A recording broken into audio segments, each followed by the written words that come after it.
Goethe-Schule. Muy buenas noches a los alumnos que están aquí. Estoy muy contento que ustedes están aquí. Bienvenidos a los padres, a invitados, a los colegas que están. Me encanta que haya tanta gente para nuestra pequeña serie de charlas. Hace 2 semanas tuvimos una charla sobre Goethe en la naturaleza. En algunas semanas vamos a tener una charla sobre la historia de la Goethe-Schule, entonces temas muy distintos. Y hoy por la noche, está aquí escrito acá, en el cielo las estrellas. Un tema fascinante y indefinido, ¿no? Y estoy muy agradecido al señor Abramson definir este tema un poco para nosotros hoy por la tarde. Y muchas gracias también a Andrés Fatune, que va a presentar a nuestro orador de esta noche un poco más profundamente. Andrés, muchas gracias por venir. Bueno, bienvenidos. ¿Se escucha bien sin micrófono? Sí. Mejor con micrófono. No.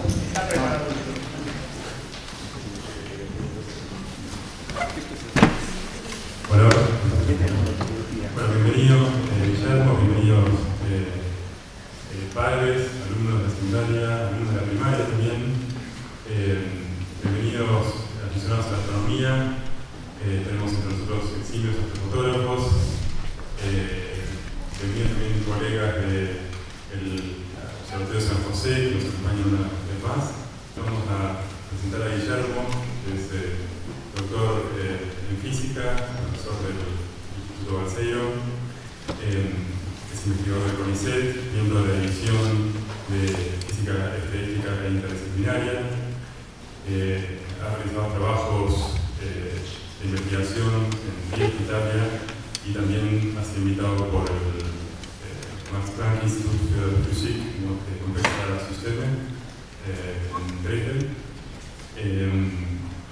Bien, bueno, justamente su área de interés profesional son complejos, en particular el modelado matemático de sistemas ecológicos. Ha publicado una cantidad de papers científicos, ha dirigido tesis, ha dirigido proyectos de investigación. Pero Guillermo también es un entusiasta divulgador de la astronomía y de la ciencia, y como tal ha publicado también muchos escritos, ha dado charlas que han sido muy publicadas en medios audiovisuales, clases, ha publicado libros de divulgación, El cielo de las estrellas, Viaje a las estrellas, Cómo y con qué los hombres a medio del universo,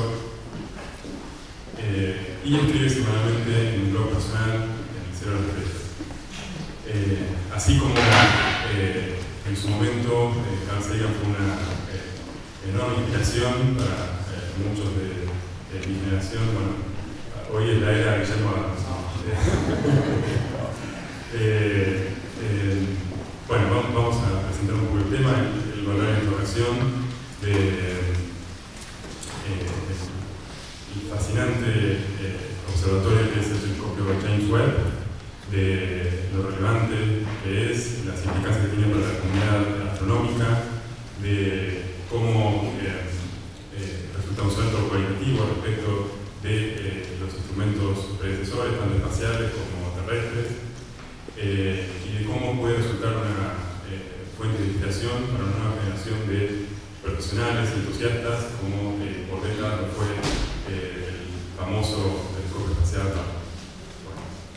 Cedemos la palabra a Guillermo. Muchísimas gracias. Bueno, muchas gracias Andrés, muchas gracias Philip, gracias a la escuela por invitarme y a todos ustedes por acercarse esta noche. Vamos a hablar entonces del nuevo telescopio espacial, el telescopio Webb, y lo que significa sus descubrimientos, sus imágenes para la ciencia de la astronomía, pero también para el público, ¿no? Porque como decía Andrés, estas cosas llegan al público en general y resultan una inspiración para chicos que les interesa dedicarse a la ciencia, pero también para el público en general, ¿no? Porque la astronomía, para el público, pero también para los científicos, es como algo más que una ciencia, ¿no? Es una manera de conectarse con el universo. Y eso es lo que quiero contarles un poquito hoy en esta charla. Ustedes saben que los telescopios son como máquinas de tiempo, nos permiten ver el universo en un pasado reciente, o un pasado remoto, o un pasado remotísimo. Ustedes imagínense, por ejemplo, si los arqueólogos pudieran directamente ver cómo está funcionando una sociedad humana de hace 10.000 años, o de hace 20.000 años, o de hace 100.000 años. Bueno, eso es lo que permite hacer un telescopio, es lo que logran hacer los astrónomos con los telescopios, y en particular con un telescopio como el Webb, poder ver un pasado remotísimo en la historia del universo. Las imágenes del telescopio son hermosas, pero también guardan un montón de valor científico que intentaré transmitirles en la charla de hoy. Cuando les voy a contar, les voy a describir las primeras fotografías que vimos del telescopio Webb en una conferencia de prensa inicial que fue hace como un mes. Y voy a recordarlas con ustedes para mostrarles un poco los detalles de lo que nos muestran. Durante los meses anteriores ya habíamos visto que la calidad del instrumento era extraordinaria. Los que veníamos siguiendo el desarrollo de la puesta a punto del observatorio, habíamos visto que estaba funcionando de manera perfecta, que es algo que tiene un significado técnico muy preciso. Significa que técnicamente se dice que está limitado por difracción, es decir, que está funcionando de manera perfecta dentro de los límites de su diseño. No podría funcionar ópticamente mejor. Y esto lo habíamos visto ya en imágenes de prueba de ingeniería en meses anteriores.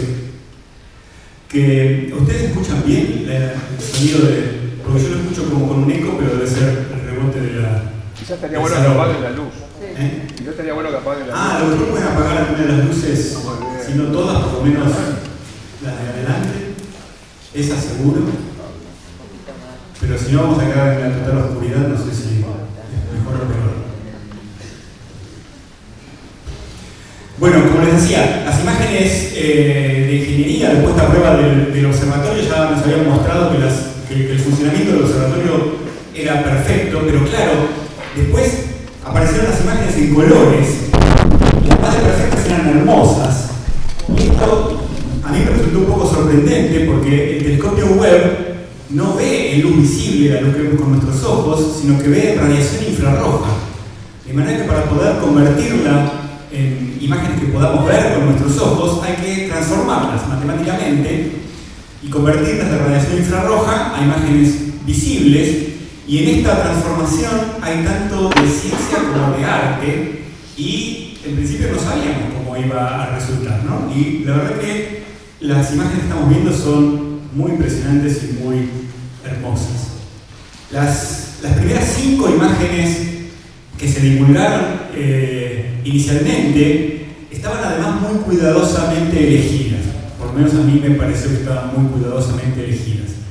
Vimos 2 imágenes, estas 2, que nos muestran el universo de las galaxias y la evolución del universo de las galaxias. Vimos otras 2 que nos mostraron un universo más cercano, el universo de las estrellas y la evolución de las estrellas, el nacimiento y la muerte de las estrellas. Y la quinta no es una foto, sino un espectro de la atmósfera de un planeta en una estrella lejana. En un ratito les voy a contar un poco más de cada una de estas imágenes y lo que nos dicen acerca de los objetos que están observando. Para los que seguimos el desarrollo del instrumento, además, estas imágenes representaron un gran alivio. Yo tengo un amigo que trabaja en el Centro Espacial Goddard, donde se construyó el telescopio, y que cada tanto, en una sala limpia, de esas, no sé si alguna vez han visitado, donde fabrican los satélites, son salas inmensas, súper limpias, con ventanales para que la gente que se acerca a ver lo que están haciendo adentro pueda observarlos. Y mi amigo se acercaba cada tanto a la sala donde estaban construyendo el telescopio y me mandaba fotos y videos. Y como ustedes pueden ver aquí, el observatorio es gigantesco, ¿no? Fíjense el tamaño de la gente. Acá lo están inclinando por alguna maniobra de prueba, que están probando el parasol, que luego les contaré para qué sirve. Fíjense el tamaño de la gente. Así que el instrumento es enorme y es muy complejo. Y no solo eso, sino que una vez lanzado al espacio, iba a tener que viajar hasta el punto donde está estacionado actualmente. No está en órbita de la Tierra, como el telescopio Hubble o tantos otros telescopios del pasado, donde está, por ejemplo, la Estación Espacial Internacional, donde viven astronautas, o nuestros satélites de comunicaciones o de posicionamiento global, sino que está en el punto Lagrange 2 del sistema Sol-Tierra, que se encuentra a 1,5 millones de kilómetros de la Tierra en la dirección opuesta al Sol. Ahí está el observatorio James Webb en su propia órbita alrededor del Sol, moviéndose de manera sincrónica con la Tierra, de manera que tarda un año en dar una vuelta, y siempre está a la misma distancia de la Tierra, ¿no? De manera que puede estar en comunicación permanente para descargar los resultados de las observaciones. Hay un montón de detalles que les voy a ir contando mezclados con las imágenes, de los cuales no voy a dar explicaciones, a menos que me las pregunten, pero hay muchas más cosas que se podrían contar acerca de, por ejemplo, la órbita del telescopio. Así que cuando terminemos, los que estén interesados me preguntan más sobre estas cosas. Esto fue lo último que vimos del telescopio Webb. El lanzamiento fue el día de Navidad del año pasado. El lanzamiento fue perfecto, pero como ustedes pueden ver, es muy distinto de lo que veíamos en los videitos que me mandaba mi amigo. Y la razón de esto es que el telescopio está completamente plegado para caber dentro del cohete que lo lanzó de la Tierra, y durante su viajecito, nunca más lo veremos, ¿no? Esto fue lo último que vimos. Ahora está ahí a 1,5 millones de kilómetros y de ahí va a quedar durante toda su etapa de funcionamiento, así que ahora no podemos verlo. Les decía que tenía que desplegarse, porque estaba todo plegado para caber adentro del cohete.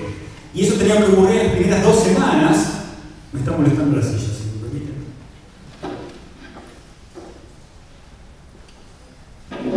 En las primeras 2 semanas tenía que desplegarse, así como un origami, extenderse esas gavias que sostienen el parasol, extender un estabilizador, el panel solar que se abrió ahí al principio, elevar la torre del instrumento, desplegar las capas del parasol, extender las múltiples capas del parasol, conformar la posición del espejo secundario y finalmente armar el espejo primario. Esto es extremadamente complejo, imagínense la cantidad de maniobras de precisión que tenían que realizar, y acuérdense el tamaño que tenía esto, ¿no?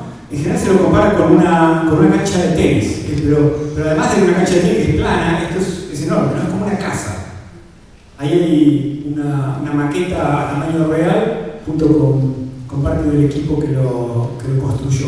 Es una cosa realmente compleja y por suerte funcionó magníficamente bien. Hace unos años organizamos en Bariloche una conferencia sobre galaxias distantes, y uno de los invitados prominentes era Matt Greenhouse, que era el director de la instrumentación científica del telescopio, y nos dio una charla sobre el telescopio, y yo le pregunté honestamente cuánta confianza tenía en que todas estas maniobras que ustedes vieron ahí en esa animación iban a salir bien. Y me impresionó que no me dijo estoy 99% seguro o estoy 99,9% seguro, me dijo estoy absolutamente seguro. Así que no solo los aficionados a la astronomía respiramos aliviados cuando todo funcionó tan bien como les estuve describiendo, sino que seguramente Matt debe estar hoy en día tomándose un daiquiri en una isla caribeña, en unas merecidas vacaciones después de tantos años de estar cortando clavos con el telescopio. El telescopio ya venía, me estoy quedando sin voz, el telescopio ya venía atrasado. Esto fue, ¿en qué año fue? En el 17, iba a ser lanzado un par de meses después. Ese par de meses, tengo una letra. Gracias. Ese par de meses después se convirtió en un año y después se convirtió en otro año, pero bueno, finalmente el año pasado fue lanzado y todo salió de mil maravillas. Estuve al mediodía con los chicos de tercer grado y después a la tarde con los chicos de cuarto año y mi voz está acusando el esfuerzo. Bueno, quiero contar, a mí la imagen que más me impresionó fue esta, que han llamado el primer campo profundo del web. La imagen es un propóleo que estoy hablando.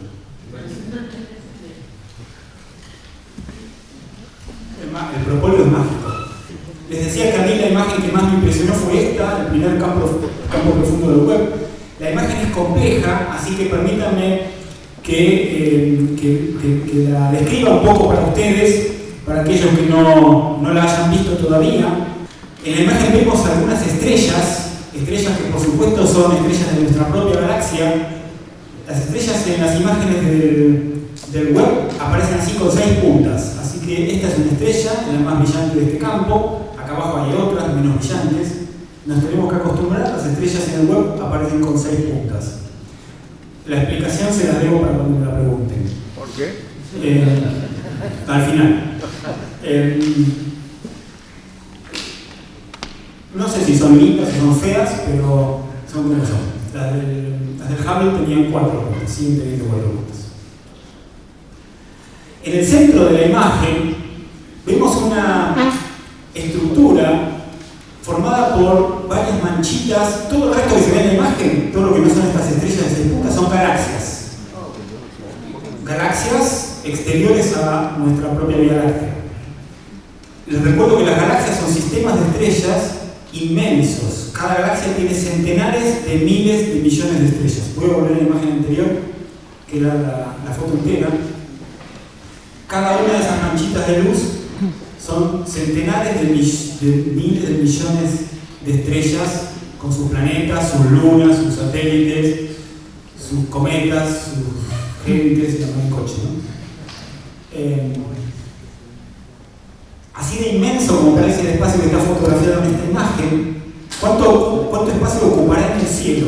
Bueno, es del tamaño de la punta de un avión, de la bolita que hay en la punta de un avión, sostenida con el brazo extendido.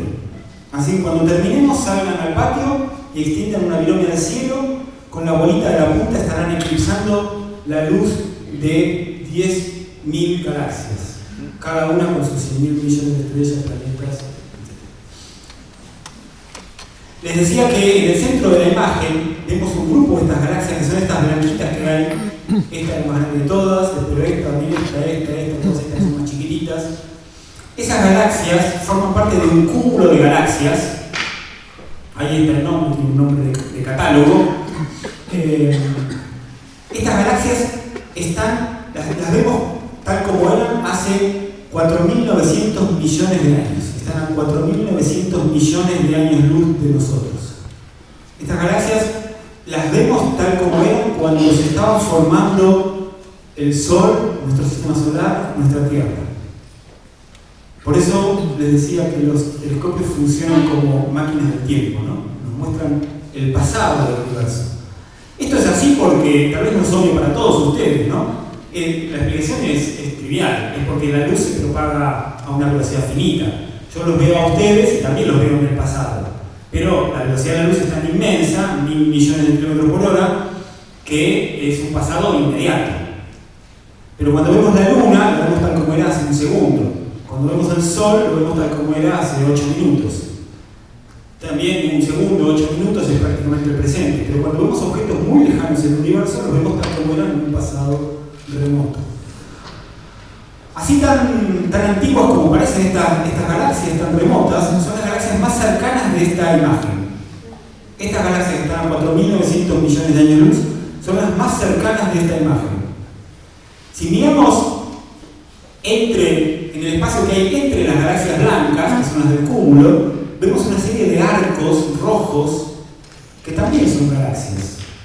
No tienen la forma de las galaxias a las que estamos acostumbrados, ¿no? Muchos de ustedes sabrán que hay galaxias espirales, como nuestra Vía Láctea, como esta que está acá, fíjense, que que tienen brazos espirales como un molinito. Y también hay galaxias que son elipsoidales, como si fueran copitos de algodón, como las del cúmulo este. Los cúmulos de galaxias son galaxias que se encuentran tan cerca entre sí que están en interacción gravitatoria, se siente la presencia unas de las otras. Estas galaxias están tan distorsionadas porque la luz que viene de más lejos atraviesa el espacio que está ocupando el cúmulo que está más cercano, el cúmulo de galaxias blancas. Y entonces la gravedad producida por las galaxias del cúmulo distorsiona las trayectorias de los rayos de luz que vienen de lejos. Esto es un fenómeno debido a nuestra teoría actual de la gravedad, que es la relatividad general, que dice que la materia distorsiona las trayectorias de los rayos de luz curvando el espacio. Entonces los rayos de esas galaxias lejanas resultan amplificados como si la galaxia que está el cúmulo de galaxias que está en el medio fuera una lente. Es decir, el cúmulo de galaxias blancas que vemos acá funciona como un telescopio y nos permite ver galaxias que están mucho más lejos amplificando su luz. Claro que es un telescopio berreta, porque es un telescopio natural, no es un telescopio diseñado. Entonces no solamente amplifica la luz de estas galaxias lejanas, sino que las distorsiona y las vemos formando esos arcos rojos, enrojecidos, esos plata que están más lejos. Esa luz de estas galaxias lejanas, muchas de ellas probablemente son imágenes de la misma galaxia, ¿no? Como cuando uno sostiene una copa con agua delante de una luz y ve múltiples imágenes de la luz. Es el mismo fenómeno que estamos viendo en esta imagen, producido por el agua o por un vidrio, por la curvatura del espacio que produce este cúmulo de galaxias. Hay muchas cosas fascinantes en estas galaxias que vemos de atrás, que vienen de hace 9.000 millones de años. Inclusive fíjense, por ejemplo, en esta imagen que está acá, es una galaxia de este tipo, de las rojitas estiradas, que está llena de puntitos. Esos puntitos son cúmulos globulares, son estructuras que los aficionados a la astronomía conocerán, porque nuestra propia galaxia tiene cúmulos globulares a su alrededor, son sistemas más pequeños de estrellas en órbita alrededor de las galaxias. Es un poco un misterio cómo se formaron los cúmulos globulares, que todas las galaxias que vemos cerca de la nuestra tienen, y no sabemos cuál es su origen. Bueno, acá estamos viendo una población de cúmulos globulares de hace 9.000 millones de años, cuando el universo era muy joven.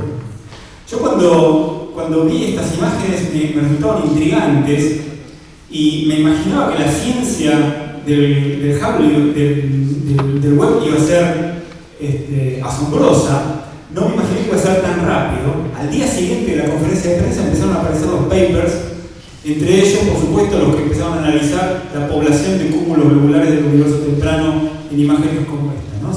Porque esto que estamos viendo nosotros y que yo les estoy describiendo son astrofotografías, después de todo, pero codifican una cantidad de información científica que va a dar lugar a una revolución en la astronomía en las próximas 2 décadas. Y más allá de esas galaxias de hace 9.000 millones de años, ¿qué habrá? Más galaxias. El universo es el universo de las galaxias, y si miramos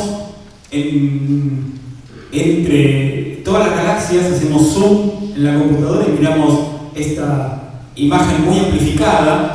Fíjense acá que hay una estrella en esta ampliación que hice. Encontramos montones de manchitas chiquititas, no distorsionadas como estas, que también son galaxias mucho más lejanas. Fíjense esa que está ahí. Acá está magnificada. De esta galaxia, el telescopio hizo un espectro. Un espectro es un arcoíris de colores. Todos los instrumentos del Webb, además de funcionar como cámaras, pueden hacer espectros de la luz que llega. Estos espectroscopios son capaces de descomponer la luz de esas galaxias en sus colores fundamentales. En lugar de representarlos como una banda de colores, como un arcoíris, por ejemplo, los astrónomos lo que hacen es convertirlo en una curva que barre los colores, desde los más azules hasta los más rojos, entre comillas, porque es un telescopio infrarrojo, como ya les mencioné, desde las longitudes de onda más cortas a las más largas, y el instrumento es capaz de medir la intensidad de luz en cada uno de estos colores infrarrojos. Y entonces tenemos una curva que ahí tiene un zigzagueo y cada tanto tiene unos picos hacia arriba. En esos picos, los astrónomos son capaces de identificar la composición química de la fuente de luz y muchas otras cosas. Su velocidad, pueden medir la edad de la galaxia, es decir, cuándo fue emitida esa luz, y en particular este espectro de exquisita resolución, fíjense qué acostitos que son los picos, de manera que se puede identificar con mucha exactitud, permiten calcular que la luz de esta galaxia es de hace 13.100 millones de años. El universo tiene 13.800 millones de años. Así que esta galaxia la estamos viendo tal como existía cuando el universo era mucho más joven que ahora. Y las galaxias eran muy distintas que las de ahora. Y todo era muy distinto que lo de ahora. Para observar estas cosas es que se construyó el telescopio Webb, y por eso esta imagen es la que a mí más me había impresionado. Como les decía, no me acordaba que tenía esto.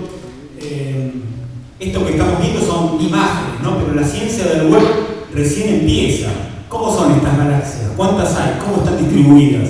¿Ya tienen los agujeros negros centrales como tienen todas las galaxias, como la Vía Láctea y todas las que tenemos cerca? ¿Cómo son sus estrellas? Son estrellas que se formaron cuando la composición química del universo era muy distinta de la de ahora, porque ustedes saben que las estrellas modifican la composición química de su material. ¿Cómo llegaron a convertirse en vías lácteas, en galaxias maduras como las que tenemos a nuestro alrededor y como la nuestra? ¿Cómo interactuaron con el hidrógeno que llenaba el espacio, que era mucho más denso que ahora?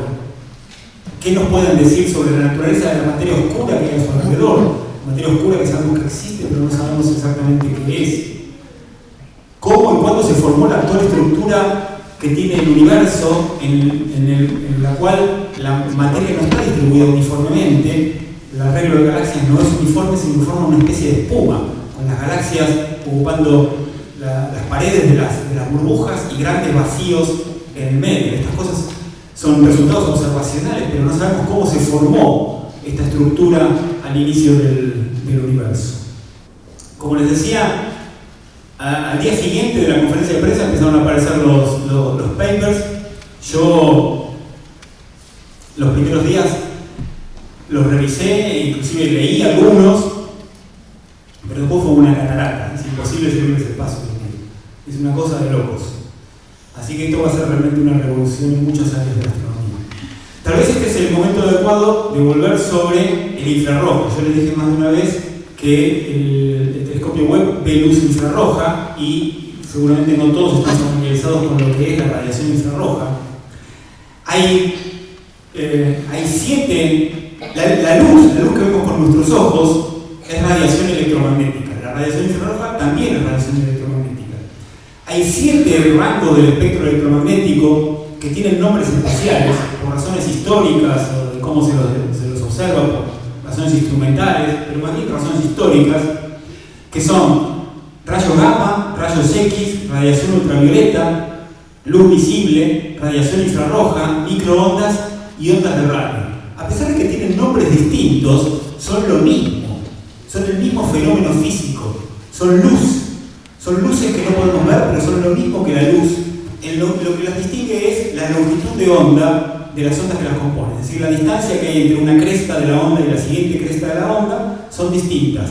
Nuestros ojos solamente pueden ver un rango muy estrecho de longitudes de onda, que fíjense es el rango en el cual observa el telescopio espacial Hubble, a pesar de que el Hubble observa también un pedacito del principio de la radiación infrarroja de longitudes de onda más cortas. Así que el telescopio Webb observa desde este infrarrojo cercano, cercano a la luz visible, hasta el infrarrojo medio. Y fíjense que, de hecho, el Webb es sensible desde el color naranja hasta el infrarrojo medio. Un pedacito del rango se superpone y un pedacito más grande se superpone con otro telescopio infrarrojo que dejó de funcionar hace un par de años, ya cumplió su misión, el telescopio Spitzer. Fíjense, acá puse una representación del tamaño de los espejos, ¿no? ¿Se acuerdan que el telescopio, el espejo del Webb es gigante? Ahí hay una gentecita para que vean el tamaño. mide 6,5 metros de diámetro. Este es el espejo del telescopio Hubble, 2,5 metros de diámetro, y este es el espejo del Spitzer, el mejor telescopio de infrarrojos que había hasta ahora en el espacio. Así que imagínense la capacidad colectora de luz y la resolución que está relacionada con el diámetro que tiene el telescopio Webb. No todas estas radiaciones penetran de igual manera la atmósfera terrestre, y en particular el infrarrojo no penetra bien la atmósfera terrestre, y esa es la razón por la cual estos observatorios tienen que estar fuera del efecto de la opacidad al infrarrojo que tiene la atmósfera terrestre. Y la razón por la cual tienen que estar tan lejos de la Tierra es que los objetos tibios, calientes y hasta fríos brillan en radiación infrarroja. Nosotros brillamos en radiación infrarroja. Fíjense, una longitud de onda de 10 micrones corresponde a un objeto a temperatura ambiente. Nosotros brillamos en 10 micrones, que es infrarrojo. 1 micrón son los objetos a 1000 grados centígrados, 28 micrones son objetos fríos a menos 200 grados centígrados, casi en el cero absoluto. Entonces, imagínense que para poder observar objetos en estas longitudes de onda, el telescopio tiene que estar bien aislado de otras fuentes que se encuentren a estas temperaturas. En particular, tiene que estar aislado de la radiación del Sol, que lo calentaría. Y por eso tiene ese enorme parasol. El parasol, que acá lo vemos en perfil, separa el lado iluminado, que está a 85 grados, del lado oscuro, donde está el instrumento, que está a menos 233 grados. Es muy impresionante la eficiencia de esa quíntuple capa del parasol. Pero fíjense que menos 233 grados inclusive es una temperatura comparable al extremo que observa el telescopio, que es el infrarrojo medio en 28 micrones. Así que la parte del telescopio que observa en esta región de la radiación infrarroja tiene que estar más fría todavía, entonces tiene una especie de heladerita que usa helio, pero similar a las heladeras que tenemos en casa, que lo mantiene a apenas 5 Kelvin, 5 grados por encima del cero absoluto, menos 268 grados centígrados. Esa es la parte que está súper fría. Y esta razón, que el infrarrojo corresponda a la radiación que emiten los cuerpos calientes, explica también por qué el telescopio tiene que estar lejos de la Tierra. Es para no sentir el calor de la Tierra y de la Luna. Entonces por eso tiene que estar en el espacio profundo, lejos de la radiación infrarroja que reflejan la Tierra y la Luna. Y por eso es tan compleja la operación también. Allí donde está, en el punto de Lagrange 2, no puede ser asistido. Algunos de ustedes recordarán que el telescopio Hubble tuvo 4 misiones de servicio. Pero claro, el telescopio Hubble está en órbita de la Tierra, entonces los astronautas pudieron ir y cambiarle las partes. En cambio, el Webb está en la profundidad del espacio de 1,5 millones de kilómetros y no está previsto ningún servicio. Igual tuvieron la precaución de que los tanques de combustible sean rellenables y otras cositas por el estilo, así que si dentro de 20 años tienen plata y tienen robots capaces de hacerlo, se podría hacer un servicio del telescopio. Y mencionaba también al principio que para poder ver estas imágenes hay que transformarlas. El infrarrojo, como les decía, es lo mismo que la luz, ¿no? Nosotros no podemos ver el infrarrojo, pero podemos sentirlo. En nuestra piel podemos sentir el calor. Ese calor que sentimos de los objetos calientes o tibios que hay a nuestro alrededor es infrarrojo de alrededor de 10 micrones, como les decía. Entonces yo, por ejemplo, paso la mano, imagínense, yo paso la mano así y siento un calor difuso. Apunto hacia ahí, si estuviera más cerca, así, sentiría el calor de la computadora. Pero siento un calor difuso, porque claro, con la piel no puedo tener precisión de lo que siento. Después apunto para allá, lo siento más frío. Imagínense si haciendo esto pudiéramos percibir la presencia de cada tecla de la computadora, de cada rostro de cada uno de ustedes. Bueno, si tuviéramos una sensación del infrarrojo tan precisa como la que tenemos con nuestros ojos de la luz visible. Eso es lo que hace el telescopio Webb. Siente el calor con la misma resolución con la que nosotros vemos en luz visible. ¿No? Es muy impresionante lo que hace realmente. Pero para que nosotros, pobres primates visuales, podamos verlo con nuestros ojos, hay que convertirlo a luz luz visible, porque la radiación infrarroja para nosotros es invisible. Y la manera que tienen los astrónomos de hacerlo, es esto que yo les decía, que hay tanta ciencia como arte, es convertir el telescopio de fotografía hace sus imágenes a través de filtros. Imagínense que hace 3 imágenes a través de 3 filtros. De longitud de onda más corta es este, el de longitud de onda media es este, el de longitud de onda más larga es este, y lo que se hace es asignarles colores visibles, RGB, rojo, verde y azul, a cada una de esas longitudes de ondas, y así se construye una imagen representativa, así la llaman los astrónomos, del objeto tal como lo veríamos si nuestros ojos pudieran ver en radiación infrarroja. En general se trata de mantener la misma relación de longitudes de onda como hay entre el azul, el verde y el rojo, pero esto no es obligatorio, se puede hacer de otra manera para lograr distintos efectos, ¿no? Y yo les decía que el telescopio fue diseñado a propósito. Uno de sus principales objetivos es la observación de la radiación infrarroja para poder ver el universo tal como era cuando era muy joven. Y la razón de que no podemos verlo, por ejemplo, con el telescopio Hubble, es lo que muchos de ustedes habrán escuchado mencionar, que es que el universo está expandiéndose. El universo entero se está expandiendo a partir de su instante inicial. Hubo una etapa súper caliente que se llama el Big Bang caliente. Después el Big Bang caliente se enfrió y el universo quedó lleno de hidrógeno con algo de helio y casi nada más, casi todo hidrógeno. No había estrellas, no había galaxias, materia oscura y nada más.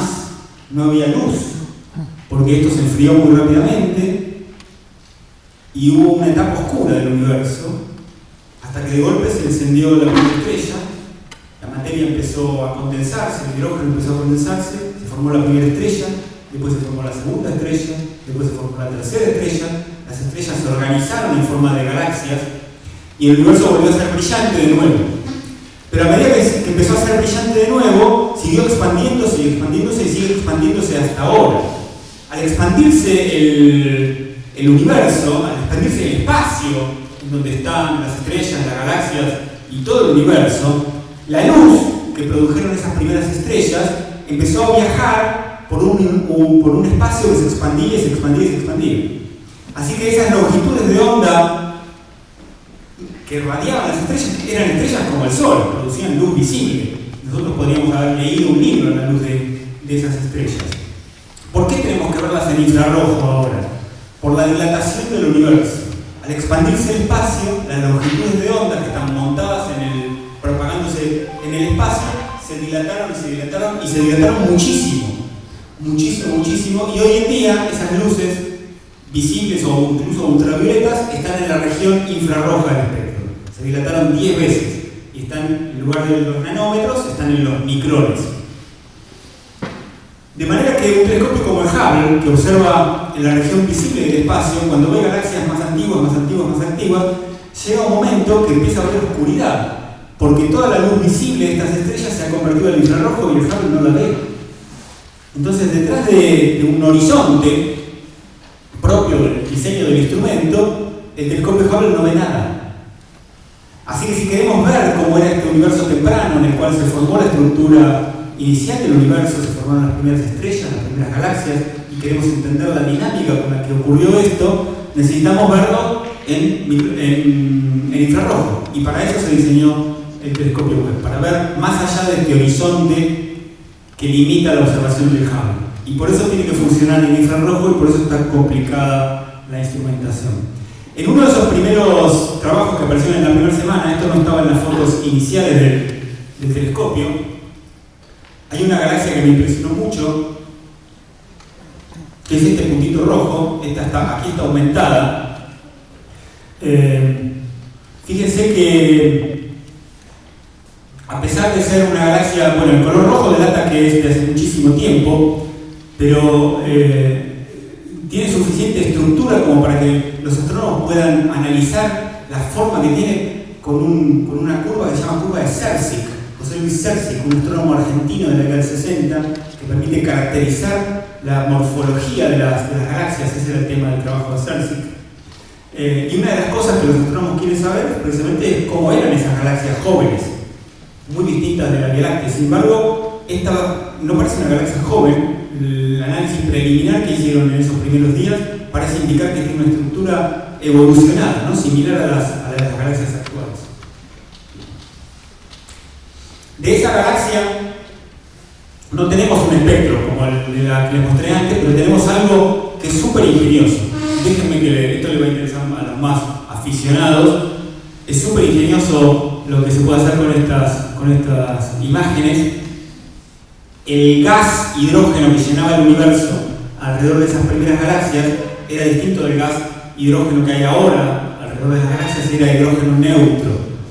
Y tal vez algunos de ustedes recuerden de la escuela secundaria que un fotón que le pega al electrón del hidrógeno, que tiene 13,6 electronvoltios, puede ionizar, es decir, puede arrancarle el electrón que pasa a viajar separadamente del núcleo del hidrógeno. 13,6 electronvoltios es un fotón ultravioleta de 91 nanómetros. Así que si nosotros estuviéramos parados al lado de esa galaxia, pero afuera de ella, e hiciéramos un espectro de esa galaxia, estuviéramos en reposo con respecto a esa galaxia, veríamos un espectro de luz visible, de luz estelar, pero a partir de los 91 nanómetros para el lado del ultravioleta veríamos nada, un escalón, ¿no? El espectro tiene un borde ahí.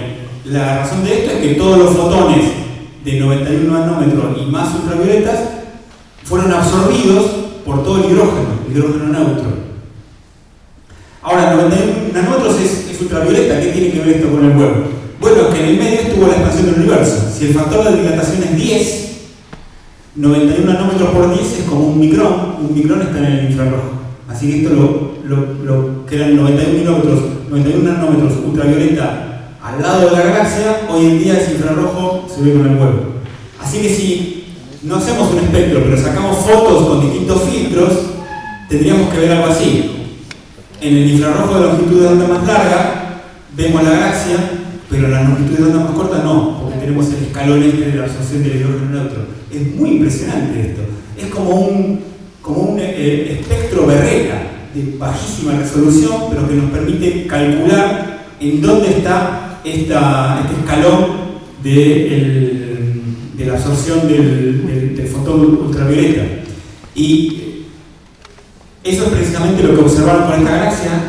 Esta imagen muestra las fotos a través de distintos filtros, y acá vemos que en el filtro más rojo infrarrojo, está la galaxia, y acá ya no está. Así que en algún lugar entre este filtro de esta longitud de onda y el de esta longitud de onda está ese escalón de absorción del fotón ultravioleta. Y eso permite calcular la edad de esa galaxia, en qué momento se formó. Dice candidata, porque esto no es un espectro posta. En algún momento, el año que viene probablemente le van a hacer un buen espectro para ver cómo es. Pero ahora están encontrando poblaciones de estas galaxias lejanas. Fíjense, esa galaxia la vemos tal como era 330 millones de años después del Big Bang. El universo tiene 13.800 millones de años. El universo era muy joven en ese momento. 13.600 millones de años antes del presente. Es el 2% de la edad actual del universo. Es el 7% del tamaño actual del universo, que sigue expandiéndose, así que el universo era más pequeñito. Y como era más pequeñito, era más caliente. ¿Vieron cuando uno infla o cuando aprieta el botón del desodorante y el tubo se enfría? Porque el gas que está dentro del desodorante se dilata y se enfría. Un gas cuando se dilata se enfría, cuando se comprime se calienta. Así que el universo más chiquitito era más caliente. La radiación cósmica de microondas era 10 veces más caliente que ahora. Estaba para calentar el agua permanente con las microondas de esa era. Bueno, tal vez no tanto, pero más o menos. La distancia actual de esa galaxia es 33.500 millones de años luz. Los dejo para que piensen como tarea para el hogar por qué, si es 13.600 millones de años antes del presente, son 33.500 millones de años luz de distancia. Hay algunas fotos más que me las voy a saltear porque quiero avanzar a las otras. Esta es la segunda de las imágenes, muestra un grupo de galaxias en interacción, son 4 galaxias en interacción, son estas 4, esta está más cerca, está más cerca en el espacio, pero estas 4, fíjense que las dos del medio están tan cerquita que están fusionándose, sienten la gravedad una de las otras y esta gravedad distorsiona sus formas. Fíjense que no son espirales perfectas, sino que tienen unas colas, como esta que hay acá, como esta que hay acá. Y de hecho, estas dos están tan cerquitas que ya están fusionándose, terminarán formando una sola galaxia. El gas que forma, cuando dos galaxias chocan, esto es algo muy impresionante, voy a dejar el micrófono un cachito en la mesa. Cuando dos galaxias chocan, se atraviesan como fantasmas, porque la distancia que hay entre las estrellas es tan enorme comparada con el tamaño de las estrellas que cuando las galaxias chocan, las estrellas no chocan unas contra otras, se atraviesan, así como si fueran fantasmas. Sin embargo, el gas que existe entre las estrellas es un gas muy tenue pero abundante, sí siente la colisión y al comprimirse se calienta, por el mismo fenómeno que les decía antes. Al comprimirse durante el choque siente la colisión y se calienta. Y al calentarse lo ve el instrumento del infrarrojo medio. Y acá vemos precisamente, esta es la imagen con una de las cámaras que se llama NIRCam, la que ve el infrarrojo cercano, el Near Infrared. Y acá está combinada esta imagen con la del instrumento MIRI, la del MIRI infrared, del infrarrojo medio, de longitudes de onda más largas. Y vemos que el gas interestelar de estas galaxias se está calentando por el efecto de la colisión. Inclusive vemos unas estructuras adentro del gas del choque de estas galaxias. En estas estructuras donde el gas se calienta y se comprime, se forman nuevas estrellas. Esto es algo que a mí me resulta fascinante. Imagínense que es el choque de dos galaxias, ¿no? Es el choque de dos galaxias. Energéticamente es algo descomunal, no es el choque de dos autos en la Panamericana. Es el choque de dos galaxias enteras, chocan una galaxia con otra. Así que la energía cinética que está involucrada es gigantesca. Pero como resultado de ese choque, el gas se comprime y se forman nuevas estrellas. Así que es un fenómeno que convierte energía cinética del choque de las galaxias en nuevas estrellas. Y cuando se forman estrellas, se forman planetas y gente y todo. Así que es un proceso increíble, ¿no? En el cual se convierte energía cinética del movimiento de las galaxias en gente. Extraordinario. Bueno, de gente no tenemos evidencia, pero se forman estrellas sí.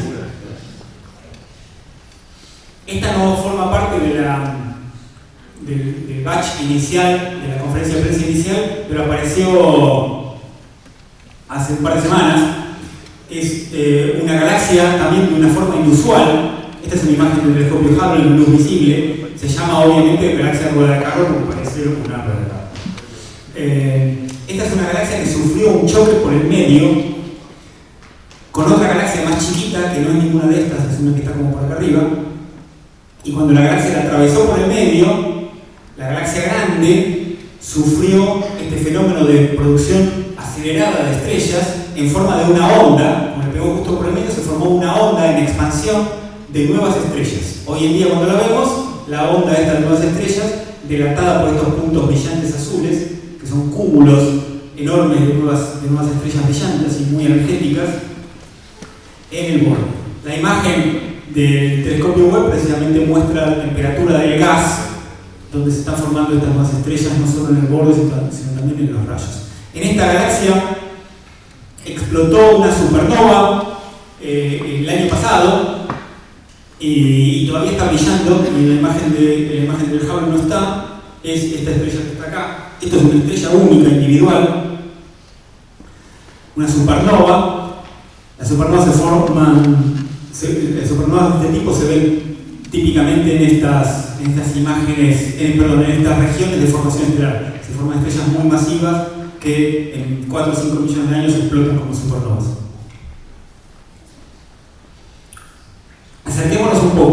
dejemos atrás las galaxias y miramos el universo un poco más cerca. Esta es una de las imágenes que tiene que ver con la evolución de las estrellas.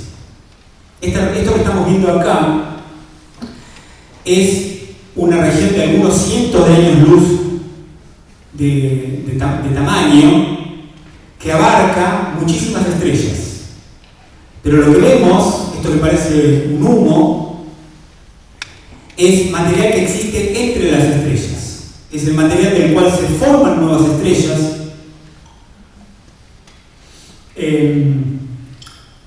Que nacen en el interior de estas nebulosas, ¿no?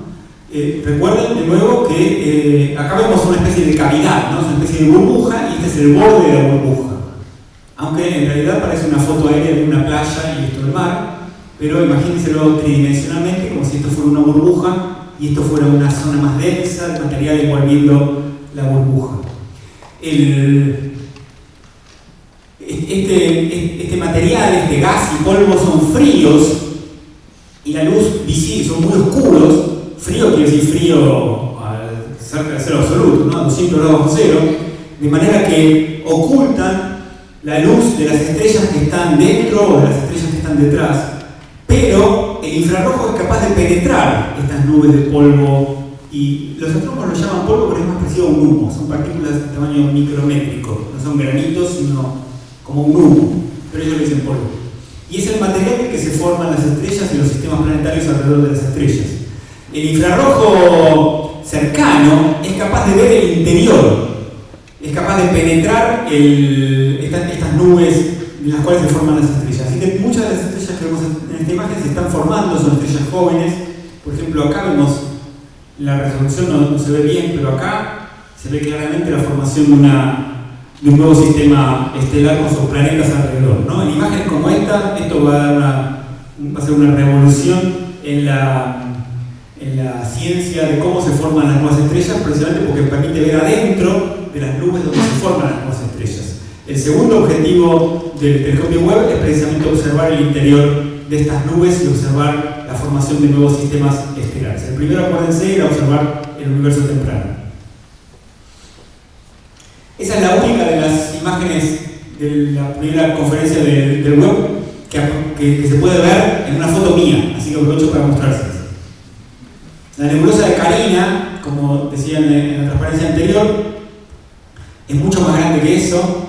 Es esta nubecita roja, que es bastante grande en el cielo, es en el tamaño de la Luna, y se la puede fotografiar con un objetivo fotográfico, ni siquiera se necesita un telescopio, ¿no?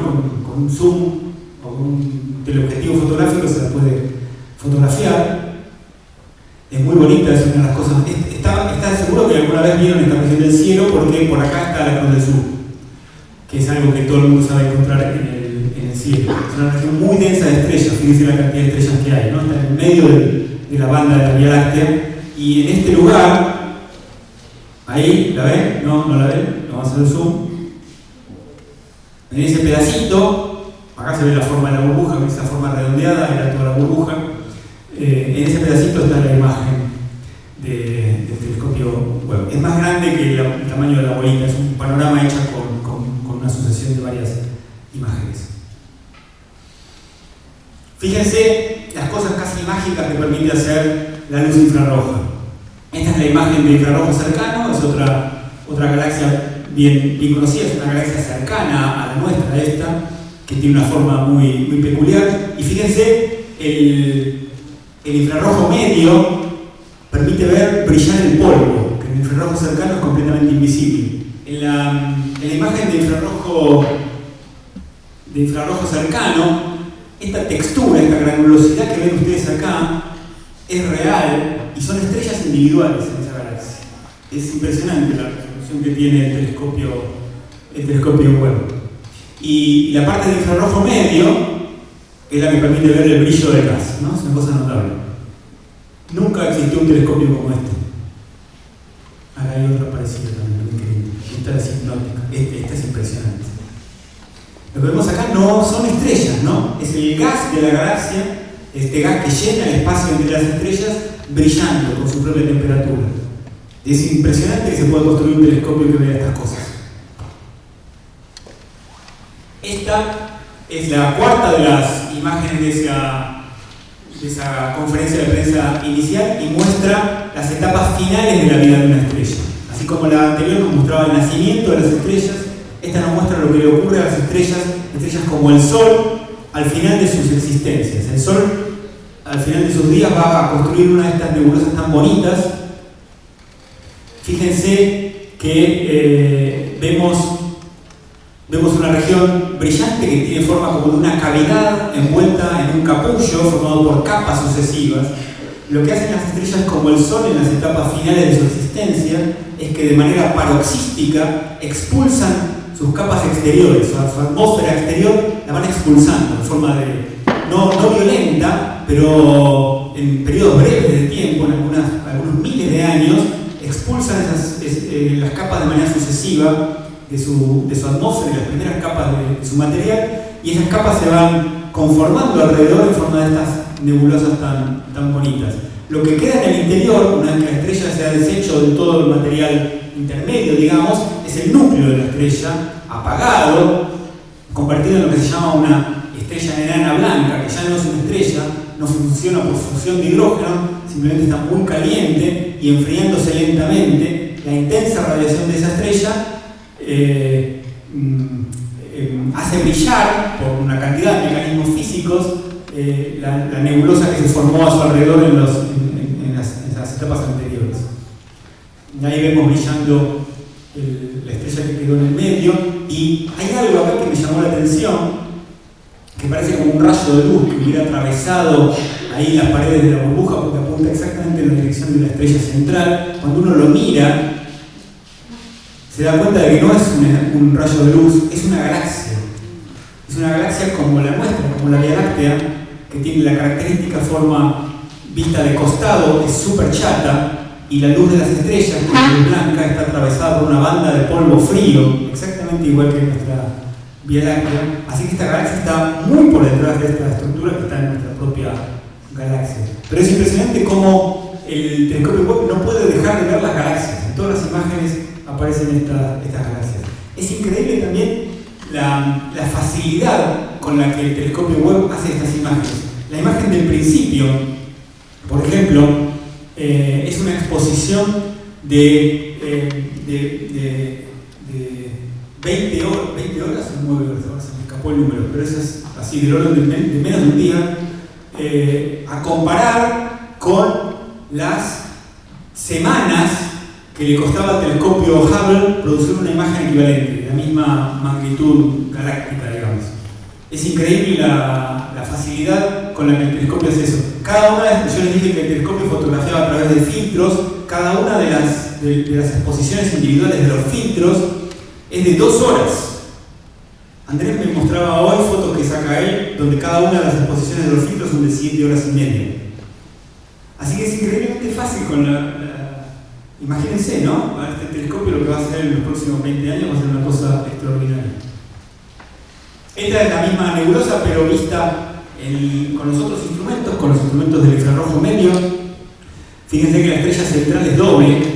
La enana blanca es la más tenue de las dos, es esta. La otra es una estrella común que todavía está funcionando hidrógeno. Y están juntas, una en órbita alrededor de la otra. Y este baile que hacen una de las estrellas alrededor de la otra es lo que ha configurado esta nebulosa con esta forma tan asimétrica que tiene, ¿no? No es solamente una burbuja de capas atmosféricas que se ha formado alrededor de la estrella que está muriendo, sino que tiene esta forma que se parece a... Cuando yo era chico estaban estos instrumentos que se llamaban espirógrafos, que uno dibujaba dando vueltas con el lápiz, estos dibujos así, espiralados con espirales raras, ¿no? La quinta de las imágenes de la conferencia de prensa inicial no es una foto, es un espectro. Como ya les mencioné, los astrónomos no representan los espectros como bandas de colores, sino como curvas. Este es un espectro de mucha menos resolución que el de la galaxia que les mostré antes. Es un espectro de la atmósfera de un planeta que se encuentra alrededor de otra estrella a 1100 años luz de distancia.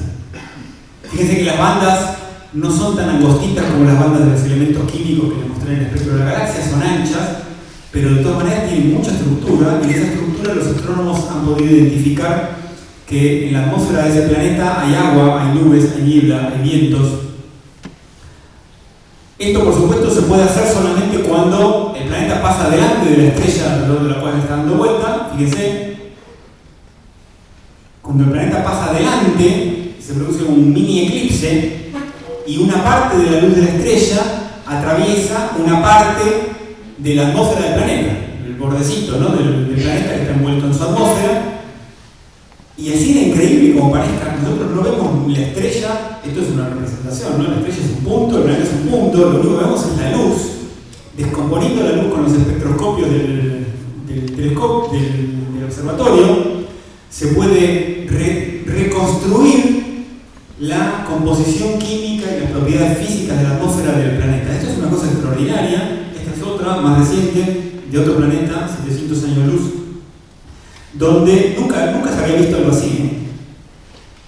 Tal vez a mí me resulta natural porque venía siguiendo esto, pero esta curvita, así de sencilla como parece, es una revolución en el estudio de los planetas alrededor de las estrellas. Esta curva hacia arriba es indicativa de dióxido de carbono presente en la atmósfera de ese planeta. Esto nunca se había visto. Son planetas raros, fíjense. Periodo orbital 4 días, le da vuelta a la estrella en 4 días. Pero en los próximos años, yo no tengo ninguna duda de que en alguno de estos planetas, en la atmósfera de alguno de estos planetas, vamos a observar alguna vez la presencia de algún gas que delate la existencia de vida. Un gas como el oxígeno, por ejemplo. Ustedes saben que el oxígeno es una sustancia muy reactiva, es una de las más reactivas de la naturaleza, es extremadamente promiscuo, se combina con todo. Normalmente no hay oxígeno en las atmósferas de los planetas.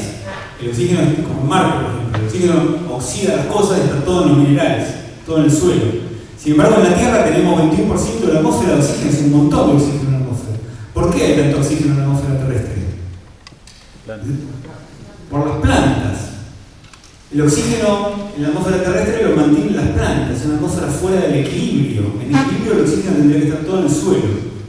Así que cuando observemos oxígeno o algunos otros gases, va a ser indicativo de la presencia de algo que lo mantiene fuera del equilibrio como la vida. Va a ser súper interesante. Por supuesto va a haber gente que va a estar a favor, gente que va a estar en contra, va a haber una controversia, pero va a ser súper interesante de verlo y no tengo ninguna duda que va a ocurrir dentro de los próximos 20 años, que es el tiempo mínimo que va a estar funcionando el observatorio.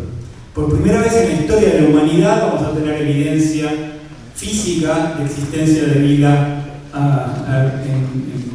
otros planetas. Por supuesto, eso no significa certeza, ¿no?, pero una cierta evidencia. Bueno, quiero terminar comentándoles algo que se me ocurrió cuando estaba preparando esta charla. Ustedes saben que me invitó el rector de la universidad. Nuestra universidad está en Mendoza. Nuestro instituto está en Bariloche, pero la universidad es la Universidad de Cuyo, en Mendoza. Cuando fue la conferencia de prensa, el rector me invitó a que fuera a Mendoza a dar una charla sobre el nuevo telescopio, y yo le dije no. Entonces el vicerrector, que es ingeniero nuclear, graduado en nuestro instituto, me dijo, dale, vení. Entonces yo le dije, bueno. Y entonces hice algo que nunca hay que hacer, recomendación para los más jóvenes, que es preparar una charla para darla una sola vez. Fui a Mendoza y di la charla, pero por suerte me invitaron acá y Andrés dijo, tenés que dar la charla del telescopio web, que la quiero ver. Así que por suerte la estamos repitiendo. Les quería decir, estas imágenes, ¿no?, como la del campo profundo, que nos muestran un universo tan inmensamente grande. Realmente el universo es inmensamente grande, nosotros somos inmensamente pequeños en el universo, somos casi irrelevantes en el tamaño del universo. Pero a mí se me ocurrió también lo siguiente, ¿no?, cuando observé la coincidencia de la edad de este cúmulo de galaxias que vemos aquí en el medio. Acuérdense, son las galaxias blancas, que son las galaxias que están más cerca en esta imagen y que las vemos tal como eran cuando se formaba nuestro sistema solar, hace 4.500 millones de años. La vida se formó muy rápido, se originó muy rápido en la Tierra, tal vez hace 4.000 millones de años. 4.000 millones de años es una tercera parte de la historia entera del universo. Así que si bien somos pequeñísimos en el tamaño del universo, no somos pequeñísimos en la historia del universo. La vida existe en la Tierra, ha existido en la Tierra durante una parte significativa de la larguísima historia del universo, ¿no? Y esperamos que pueda seguir existiendo durante mucho tiempo más para que podamos seguir disfrutando de nuestro planeta, ¿no? Bueno, nada más. Como les dije, hay un montón de detalles, sobre todo técnicos, para los más fierreros de ustedes que me empiecen a preguntar. Y les agradezco una vez más que se hayan acercado.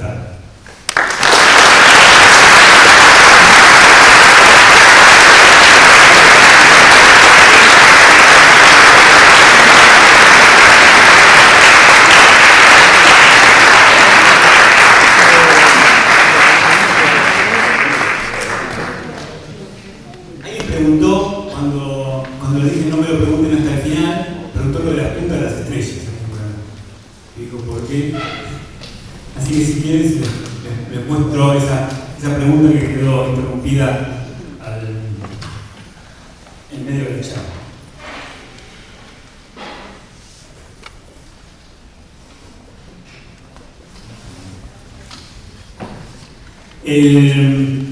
La razón de la punta, fíjense, que en realidad no son 6 puntas, sino 8 puntas. También hay 2 puntas más chiquititas que están ahí en el medio. La razón es la forma que tiene el espejo del telescopio, que es un espejo hexagonal, en lugar de ser redondo como el Hubble, y además está segmentado.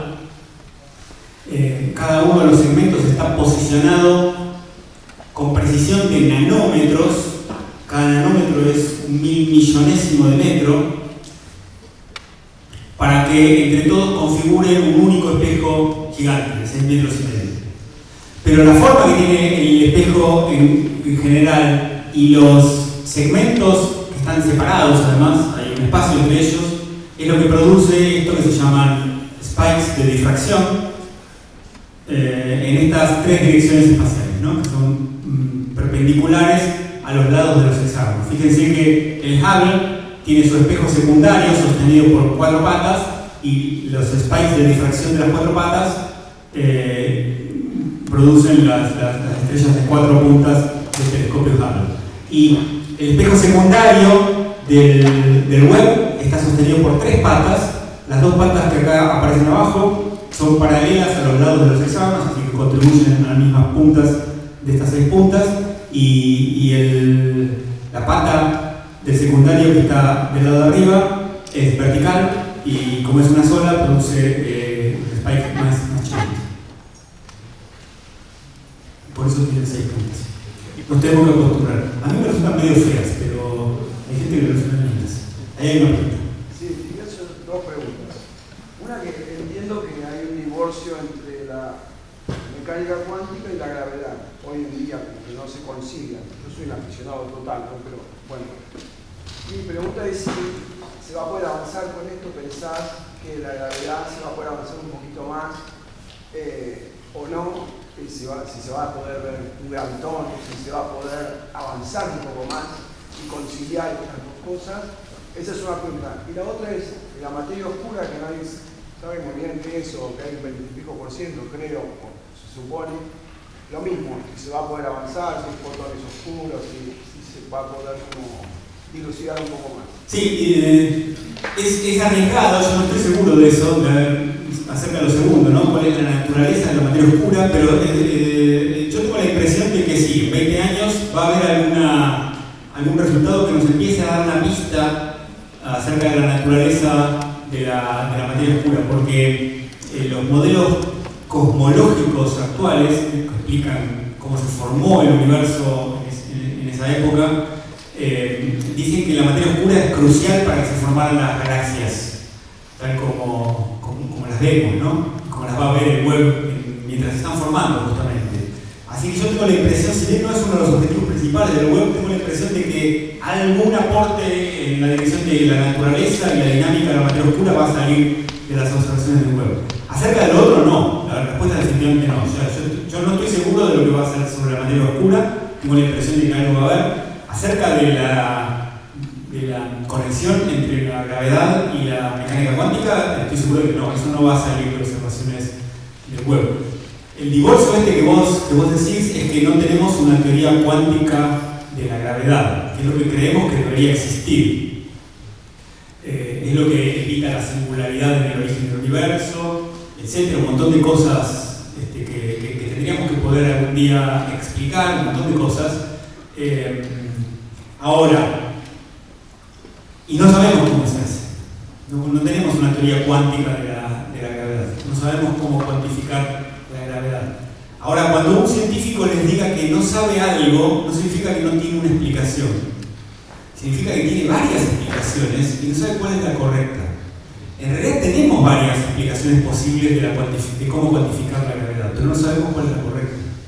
Las supercuerdas, de las cuales seguramente han escuchado hablar, es una teoría cuántica de la gravedad. Naturalmente sale la gravedad. Maldacena tiene una teoría. Maldacena, que estudió en el mismo instituto que yo, en Bariloche, en el año siguiente que yo, trabaja en cuerdas y supercuerdas. No es la única, supercuerdas no es la única explicación, hay otras cosas, hay otros chicos de Bariloche que también han trabajado. Por ejemplo, hay otra que se llama gravedad cuántica de lazos, Loop Quantum Gravity. Gravedad cuántica de lazos es otra teoría que cuantifica la gravedad. Hay partidarios de una, partidarios de otras. No son tanta gente, son algunos cientos de personas en el mundo, en cada una de ellas. Todas ellas están en pañales. Por ahora no hacen ninguna predicción que se pueda observar en experimentos ni nada. Si bien tienen predicciones, todavía no ha habido evidencia observacional a favor de una u otra. Yo durante mucho tiempo estaba a favor de las supercuerdas, pero hoy creo que estaba a favor de las supercuerdas porque tenía muchos amigos, como Maldacena, que trabajaban en supercuerdas. Lo cual es una razón perfectamente válida, ¿no? Que los amigos de uno trabajen en eso, si Juan Martín trabaja en eso, está bien. Hoy no estoy tan seguro por los resultados de este acelerador gigante que hay en la frontera entre Francia y Suiza, ¿no? El LHC, que ustedes saben, entonces descubrió el bosón de Higgs hace 10 años. Una de las predicciones de las supercuerdas era la existencia de ciertas partículas y ciertas propiedades que se llaman supersimetrías, que los particuleros tenían la esperanza de que aparecieran, y pasaron 10 años y no aparecen. ¿Y dónde están? Entonces uno empieza a decir, a lo mejor no es tan así. A lo mejor es la teoría cuántica de lazos, donde trabaja otro amigo, Jorge Pulio. Así que no lo sabemos, no hay evidencia, pero así es la física, ¿no? Así es la ciencia. El web no aporta sobre la gravedad. No, el web no va a aportar evidencia sobre eso, no creo, ¿no? Sería rarísimo. Hay otra cosa para decir, que tal vez es marginalmente relevante. El telescopio Hubble también se construyó con un propósito, con un objetivo primario, por eso se llama Hubble, porque tenía que medir la constante de Hubble, la velocidad a la que se estaba expandiendo el universo. Pero aparte de su objetivo primario, en 30 años de observación, produjo sorpresas, produjo cosas que nadie se esperaba. Con el web va a pasar lo mismo, va a descubrir cosas que nadie se espera. Así que, ¿quién sabe? Sí, yo quisiera saber todas estas imágenes que genera el telescopio y la información. Y vos contabas que me impresionó que casi al día siguiente ya empiezan a aparecer papers. Una catarata. ¿Cómo es el acceso a la comunidad científica internacional? Excelente Me pregunta. parece muy interesante como valor de la ciencia, esto de que la ciencia es de todos, Excelente pregunta. es abierta, y cómo acceden los distintos consorcios, los especialistas en todo el mundo que trabajan a esto para investigar y poder... Varias cosas para decir sobre esto. Primero, ustedes habrán visto cuando lo leyeron en los diarios, la NASA muestra las imágenes del telescopio espacial. El telescopio no es de la NASA, el telescopio es internacional. Este es un mapa que muestra las instituciones participantes del telescopio Webb. El telescopio es de la NASA, de la de la Agencia Canadiense Espacial y de la Agencia Europea Espacial, de la Agencia Europea, la ESA, de la Agencia Europea del Espacio, en la cual participan todos los países europeos. Por ejemplo, buena parte de la instrumentación se hizo en Alemania, la instrumentación científica de las cámaras y eso. Pero muchísimos países participaron. Fíjense ahí, qué sé yo, España, Italia, todos los países también. Otra cosa, ¿quién lo usa? Como preguntábamos al principio. Estas son las observaciones del primer año. El telescopio está abierto a que lo use quien quiera. Funciona como un servicio. Hay que mandar una solicitud.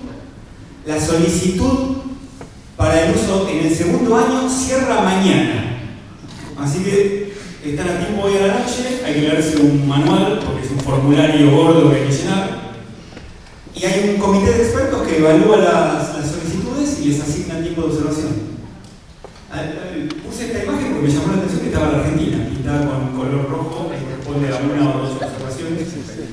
Y no sé quiénes son, la verdad.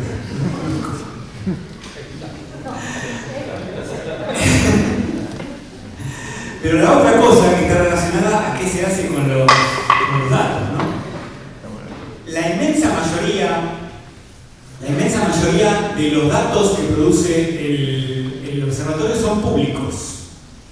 Hay el 85%, o sea, hay un 15% que están embargados por condiciones especiales de la gente que solicita el tiempo, por cómo son esencialmente las condiciones que imponen los fondos que tienen para pagar el tipo de observación. Entonces uno se va aquí, a este repositorio, el Mikulski Archive of the Space Telescopes, donde están públicos todos los datos, los públicos y los embargados también, lo único que hay que tener una clave de acceso, pero están todos los datos de los telescopios espaciales. Mikulski es una senadora en Estados Unidos que parece que claro puso la plata para informatizar esto. Una gran apoyadora de las actividades de la NASA. Y uno se va ahí y elige acá,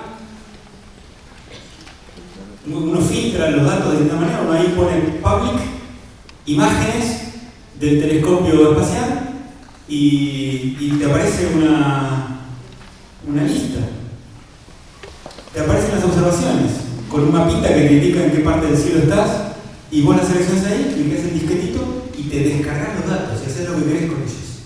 Así que están a disposición de no solo de todos los científicos del mundo que quieran analizarlos, o sea, es como tener un acceso a un observatorio que es impresionante, sino también los aficionados pueden descargarse estos datos y manipularlos como quieran. Muchas de las fotos que les mostré están procesadas por aficionados.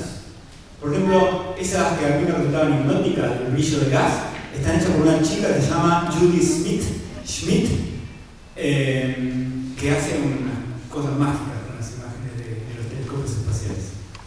Así que ahí están, son públicos. Tienen todo el fin de semana para verlos. Allá uno de los chicos tenía la mano levantada antes. Sí, tenía una pregunta. Cuando ocurran estas colisiones, ¿no?, entre las galaxias, como por ejemplo nuestra galaxia con la galaxia Andrómeda, si nosotros estuviéramos vivos en ese momento, ¿qué veríamos? ¿Qué pasa? ¿Qué pasaría con nosotros? Bueno, lo primero que va a pasar es que vamos a ver en el cielo dos Vía Lácteas, dos franjas cruzándose. Una de nuestra galaxia y otra de la Andrómeda cuando esté cerca. Y después lo que va a ocurrir es que el gas interestelar de ambas galaxias se va a comprimir y se va a desatar un episodio de formación de nuevas estrellas. Todas las galaxias producen nuevas estrellas a una tasa que para nuestra galaxia es una tasa lenta, una estrella por año. Nuestra galaxia produce una estrella por año. Ahí tienen un dato, una trivia para cuando le pregunten cosas en la misma materia. Lo que va a ocurrir es que va a haber una tasa de producción de estrellas mucho mayor. Pero no vamos a ver nada de fuegos artificiales en el cielo, va a haber simplemente más estrellas. El Sol mismo va a enterar, por supuesto, y si hay gente, esto va a ocurrir dentro de miles de millones de años, así que ya probablemente la Tierra ni siquiera exista, pero si la humanidad ha encontrado alguna estrategia para mudarse a los planetas exteriores del sistema solar, a lo mejor va a haber astrónomos viviendo en las lunas de Urano, disfrutando de la colisión de la Lagrange de Ramblón. ¿Sí? Un señor. Algo más simple. Punto de Lagrange, ¿por qué pusieron el telescopio en el punto de Lagrange? ¿Por qué lo pusieron en el punto de Lagrange? Les muestro la órbita de paso, porque la órbita es una preciosura. Es una órbita, ustedes saben que los planetas están en órbitas que son casi circulares, son planas, son muy fáciles de describir. La órbita del Webb no solamente está en el punto de Lagrange, sino que está alrededor del punto de Lagrange. Es una órbita tridimensional, muy compleja, difícil de describir. Estas órbitas se llama órbita de halo, alrededor del punto de Lagrange, fueron descubiertas recién en la década del 80 del siglo pasado con computadoras, ¿no? No son de la época de Newton. Y la razón por la cual no está exactamente en el punto de Lagrange, a lo mejor se les puede ocurrir. ¿Qué pasaría en el punto de Lagrange? La energía eléctrica del observatorio es solar. El punto de Lagrange está justo en la posición opuesta al Sol. ¿Qué pasa en el punto de Lagrange? Ahí está la sombra de la Tierra. La puntita, el vértice de la sombra de la Tierra llega hasta el punto de Lagrange. Así que para no apagarse, tiene que estar en una órbita alrededor del punto de Lagrange.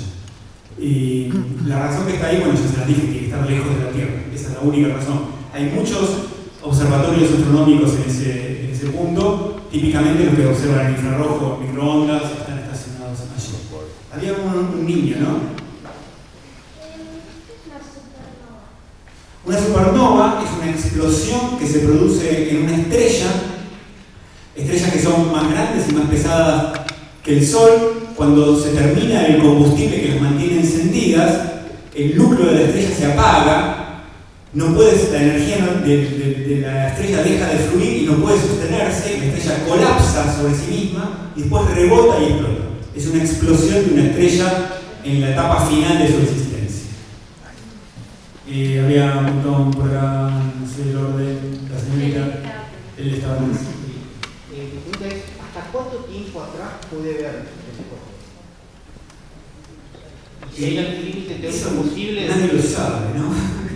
Eso lo vamos a saber cuando lo empiecen a usar. Los astrónomos tienen que aprender a usarlo, ¿no? Siempre pasa eso con un instrumento nuevo, pasa con un instrumento de laboratorio, ¿no? Y pasa con un telescopio espacial. Los astrónomos que empiezan a usarlo no lo saben usar, tienen que aprender a usarlo. Pero sí hay límites, ¿no? Cuando terminó el Big Bang, esto es, yo no lo describí con precisión para no perder mucho tiempo, esto es una representación de toda la historia del universo, en donde está restada una dimensión. El tiempo lo tenemos así en horizontal. Acá está el origen del universo y allá en el extremo, donde están los telescopios, está el presente. De manera que cada una de las rodajas de este cono es el universo a distintos tiempos. El universo tiene 3 dimensiones y acá las rodajas tienen 2 dimensiones. Por eso les digo que está restada una dimensión. Esta superficie que vemos acá en realidad es una esfera, esta de colores, verdes y azules y rojos, es la luz más antigua que podemos ver. La razón es que antes de este instante, que fue 380.000 años después del inicio, el universo era tan caliente que no existían los átomos. Los electrones andaban por un lado y los núcleos andaban por el otro, formando una sustancia eléctrica que se llama plasma, que interactúa muy fuertemente con el campo electromagnético y entonces la luz no se puede propagar. Entonces el universo era opaco hasta acá. Toda esta parte del universo nunca la vamos a ver porque el universo era opaco, es imposible ver adentro. Pero de acá en adelante el universo ya estaba suficientemente frío, en ese momento, no fue un instante, fue una cosa gradual, pero muy rápida. Se formaron los átomos, es decir, los electrones se unieron a los núcleos, casi todo el globo, así que los electrones se unieron a los protones. El universo pasó a estar lleno de hidrógeno neutro en lugar de plasma, se hizo transparente y la luz, esto estaba a la temperatura de una estrella, estaba a 4000 grados, así que era brillante como una estrella. Esa luz, la última de esas luces, pudo viajar libremente por el universo. Esos fotones empezaron a viajar por el universo y viajaron y siguen viajando hasta hoy en día. Algunos de esos fotones caen en un planeta y se pierden, pero la inmensa mayoría de ellos siguen viajando. Y eso lo vemos en el fondo de todo. En el fondo de todas las galaxias vemos esta luz que hace 13.000 millones de años era luz visible, como si fuera la luz de una estrella. Esto era como la superficie de una estrella, imagínense, súper brillante. Pero con la dilatación que se produjo, esto no es ni siquiera infrarrojo hoy en día, esto son microondas. Se multiplicó por 1000 el tamaño del universo. El tamaño del universo era 1000 veces más chiquito que ahora, en este momento. Así que esta luz, que era luz visible, de tamaño de 500 nanómetros, hoy en día es microondas. Y es lo que vemos como un fondo, se llama fondo cósmico de microondas, y esa es la luz más antigua que podemos ver. Y existen observatorios especializados, como Planck, para observar esa luz. Planck ya terminó su misión, ¿no? Relegaron este fondo cósmico de microondas en todo el cielo. Por supuesto, lo que ocurrió antes quedó impreso en esta estructura de rojos, azules y verdes que ustedes ven aquí. Así que tenemos alguna idea de lo que pasó antes, gracias a lo que vemos ahí en esa última esfera de luz que hoy en día es microondas. Ahora, ¿hasta dónde podrán llegar las observaciones del Webb? Ellos lo miden en redshift, corrimiento al rojo de la luz, que mide en realidad. Nosotros cuando damos charlas lo convertimos en miles de millones de años, pero los astrónomos no hablan de miles de millones de años, porque ese número no se mide, se calcula con un modelo de la evolución del universo. Lo que ellos miden es el corrimiento al rojo. Y corrimiento al rojo, cuando hicimos esa conferencia en Bariloche, a los especialistas en galaxias lejanas les chorreaba la baba cuando veían una galaxia con corrimiento al rojo 6, 7, 8. Y las imágenes, el Webb está fotografiando galaxias con corrimiento al rojo 15, 19, 20. Nadie sabe ni cuántas son. De hecho, ya hay controversias acerca de por qué son tantas. Hicieron una foto de 20 horas de exposición y le aparecieron tantas galaxias. ¿Cómo puede ser? Nadie se lo esperaba. Así que va a ser muy interesante lo que ocurra a lo largo de estos primeros años con las observaciones de la galaxia lejana del Webb. Bueno, hay un montón de preguntas. Señorita, que le cedió el lugar al señor. Sí, en la construcción del telescopio que vos mostraste como lugar físico, ¿cómo reproducen las condiciones en las que esto va a estar? Claro, ahí lo arman, pero después tienen que someterlo a condiciones de radiación, de vibraciones para el despegue y de vacío, para asegurarse de que todo funcione bien. Tienen facilidades, es decir, edificios especiales. Tienen edificios donde lo pueden meter y sacudirlo y con parlantes meterle vibraciones para simular el lanzamiento del cohete y asegurarse de que sigue funcionando. El parasol, imagínense, había que asegurarse de que funcionara, porque sin el parasol no funciona. Se recalienta y deja de funcionar. Así que tuvieron que tensarlo y armarlo un montón de veces para asegurarse de que estaba funcionando bien. Eso se hizo en el mismo salón. Probar la óptica de los espejos, que tuviera, eso se hace en laboratorios de óptica. Someterlo al vacío. La NASA tiene cámaras de vacío gigantescas, así del tamaño de esto, que no se puede hacer vacío como si estuviera en el espacio exterior. Así que hay lugares especializados para probar la instrumentación, que toda la instrumentación, la electrónica, la óptica, todo eso funcione correctamente en el momento que esté en punto de observación. ¿Cómo se hizo para mirar al inicio del tiempo? O sea, para descubrir ese lugar donde está emisión. Bueno, este punto, Sí. ese punto no lo podemos ver. Por otro lado, no es el inicio del tiempo, ¿no? Es el inicio del universo. Seguramente antes había tiempo. Bueno. Lo que tenemos son teorías físicas. Lo que vemos es que el universo se está expandiendo, por lo tanto en el pasado era más pequeño. Esta idea se le ocurrió muy poquito después de que Einstein publicó su teoría de la relatividad general. En 2022, hace exactamente 100 años, Alexander Friedman, en 1922, se le ocurrió aplicar las ecuaciones de Einstein al universo entero. No a la órbita de Mercurio, no al campo gravitatorio alrededor de una estrella, sino al universo entero. Y descubrió que había soluciones compatibles con las ecuaciones de Einstein que correspondían a un universo que se expandía a partir de un tamaño nulo. Eso fue muy sorprendente, ¿no? A nadie se le había ocurrido. En miles de años a ningún científico se le había ocurrido que el universo pudiera haber hecho algo así. El universo es una cosa estática, uno lo mira y está quieto. De hecho, las colisiones de las galaxias es algo que cuando yo tenía la edad tuya, a nadie se le ocurría que podía ocurrir, ¿no? Las galaxias están ahí quietas en el cielo, ¿cómo van a chocar entre sí? Pero bueno, la ciencia evoluciona y algún día a un tipo se le ocurrió que el universo podía estar evolucionando a partir de un tamaño nulo. Y es una consecuencia de la teoría de la relatividad general, que el universo evoluciona de esta manera.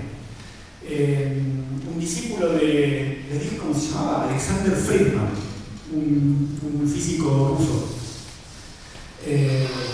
Un discípulo de Friedman, llamado George Gamow, también ruso,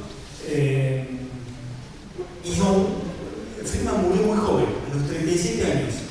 En una estación de tren se compró una pera y se la comió sin lavarla y se murió. De salmonela. Así que lávense las manos. Gamow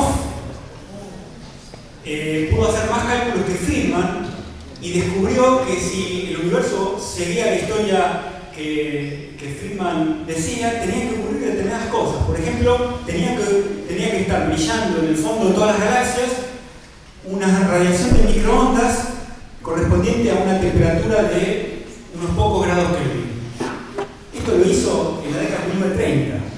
Se descubrió recién 40 años después.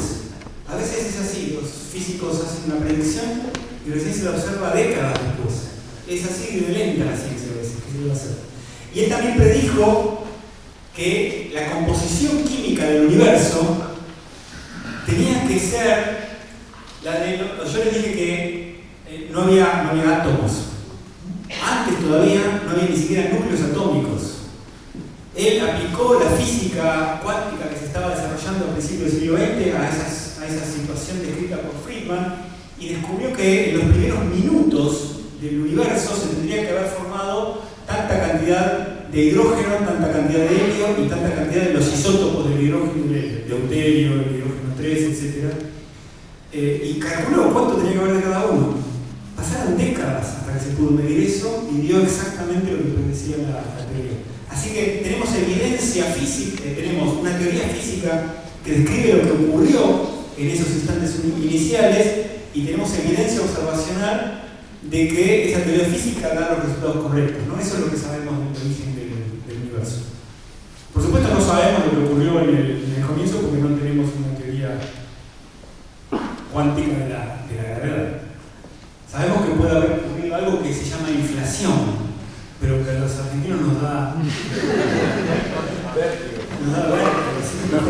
inflación. A ver, la señora está señalando a alguien. Hay un niño que tiene una pregunta. Una pregunta para ustedes. ¿Existen los ovnis? Si existen los ovnis.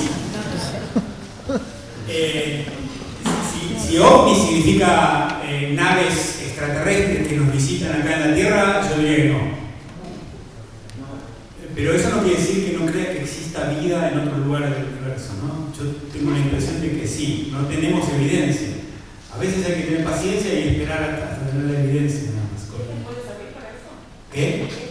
Bueno, Claro, eso es lo que les decía, ¿no? Analizando la composición química de las atmósferas de otros planetas, alguna vez se va a descubrir. Hoy conocemos mil, cuando yo tenía la edad de los chicos, ni siquiera la edad de los chicos, algunos adolescentes inclusive, porque los primeros planetas alrededor de otras estrellas se descubrieron en 1995, hace muy poquito. Siempre supimos que tenían que existir, pero una cosa es saber que tienen que existir y otra cosa es verlos. Y hoy conocemos miles de planetas alrededor de otras estrellas. Y el web va a ayudar, si bien no es...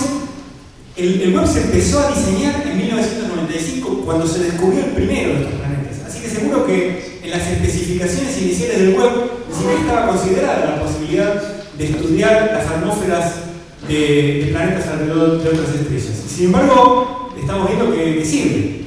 Así que seguramente servirá para detectar alrededor de algunos de estos planetas composiciones químicas compatibles con la vida. Como les dije antes, algunos van a decir sí, otros van a decir no, pero va a ser interesante de verlo, ¿no? ¿Pero sería vida actual o vida de hace miles de millones de años? No, porque los planetas que vemos están en nuestra propia galaxia, ¿no? Son de hace, los planetas que les mostré, uno estaba a 1000 años luz y otro a 700 años luz, así los vemos tal como eran hace 1000 años. Hace 1000 años era el imperio de Constantinopla, o sea, es casi contemporáneo con nosotros. Hubo vida, pero que no se sabe, vemos el pasado. Vemos siempre el pasado, pero eso pasa siempre, ¿no? Evidencia de vida que puede haber habido. Claro, pero 1000 años no es nada, ¿no? O sea, hace 1000 años estaba el imperio bizantino y no se extinguió la vida en la tierra del imperio bizantino. O sea, tal vez se extinga en los próximos 1000 años, ¿no? Hay más. Siguiendo con esa temática, ¿está ya escaneada la galaxia nuestra en ese sentido? O sea, los planetas de la galaxia ya están... No, nada. La mayor parte de esos planetas están en un pedazo muy chiquitito del cielo donde observó el telescopio Kepler, en la constelación del Cisne, y otros están desparramados por distintos lugares, ¿no? Pero no hay surveys que hayan buscado planetas en todo el cielo. Es un campo activo de investigación, hay muchos observatorios que están dedicados a observar esos planetas. Señor.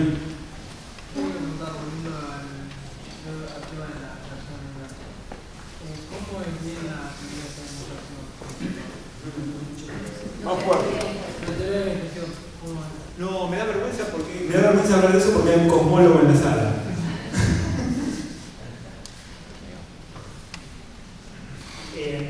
En la década de 1980 había una cantidad de observaciones que la teoría que existía en ese momento del origen del universo, lo que normalmente se llama el Big Bang, no podía explicar.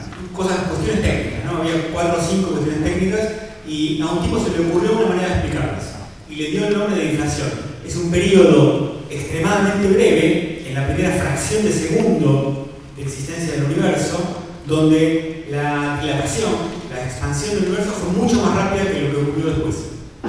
Y por eso le puso el nombre de inflación. Es una expansión exponencial. Antes, cuando yo decía exponencial en una charla, tenía que ponerme a explicar lo que es exponencial. Pero después de la pandemia, todo el mundo sabe lo que es exponencial, porque lo que pasaba con los casos al principio, ¿no? Así que esa etapa inicial de dilatación exponencial, sumamente breve, una fracción de segundo, se puede describir con esa teoría que se desarrolló en los años 80, que se llama inflación. La inflación, esa teoría, además de cosas que explicó, que se observaban, hizo predicciones. No muchas, 4 o 5 cosas.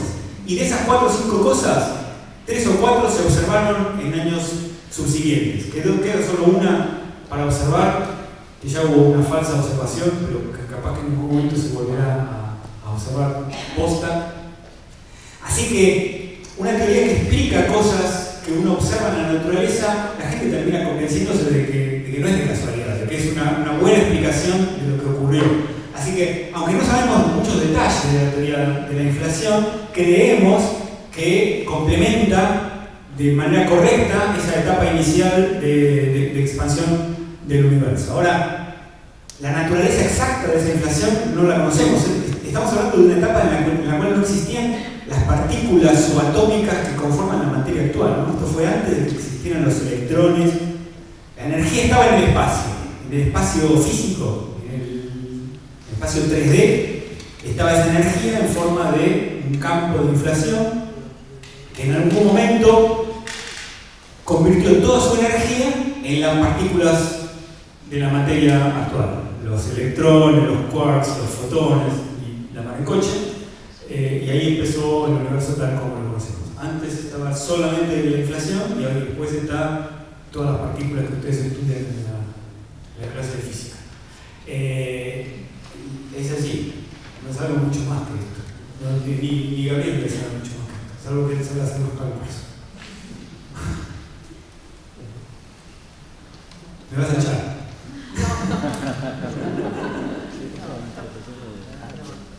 Realmente agradecemos muchísimo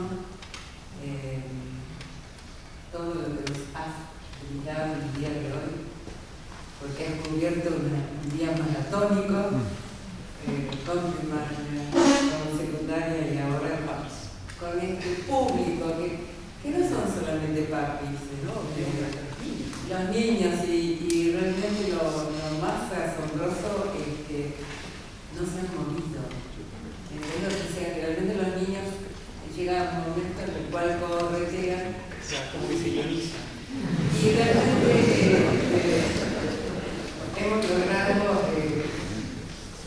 que esto que hace que la física esté presente, muy presente en la vida. Desde ya te agradecemos muchísimo que tenemos un presente.